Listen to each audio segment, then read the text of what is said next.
these Christians in prison were like chaplains. They were people that would come and like kind of condemn you. Yeah. It was very fire and brimstony for me. It was like, oh, Johnny, if you don't change, like there is an eternal destination that you're gonna go that's worse than hell. And I felt like it was a lot of fear mongering. So I hated Christians, and I kind of thought that all Christians were like this. And then I meet this guy, Pastor Kim, who's not like that. He's so loving, super compassionate, super understanding, and he put everything in perspective for me. Yeah. So that's the first meeting though, but like what was the next step of like, okay, full on I trust him, or like what was the next step to build that trust? Yeah, that day, like I trusted him fully, because he then preached the gospel to me.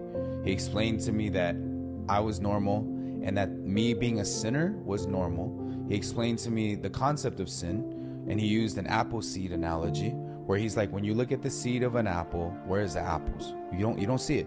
But when you plant it, as you water it, as it grows, what kind of fruits does it only produce? It only produces apples. And I'm like, okay, so where's he going with this, right? And he spoke in like these analogies, which were very simple to understand. He's great at that. He is. Yeah. And so he sat there and he said, Johnny, imagine this apple seed that can only produce apples, then tries to produce mangoes.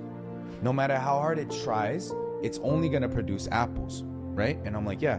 He said, likewise, you are the brood of evildoers, meaning sin. He showed me a Bible verse. And he said, you as a baby, you don't see the sin. But as it grows, as it matures, it can only produce what kind of fruit? Sin. So as you're younger, you're not sinning as much. And as you get older, you're sin. And you do all this stuff. And you join a gang. You eventually shoot at people. You go to prison. That's all sins, right? And I said, yeah. And he said, so that's why you're normal. You just didn't understand that. You trying to do good is like an apple seed or an apple tree trying to produce mangoes. And that's why you're broken. And Satan, he started to explain Satan, how he works is he gets you to do good, someone who can't produce any good, so that when you're trying, he breaks your spirit. And then when your spirit is broken, then he creeps in and just drags you wherever he wants to go.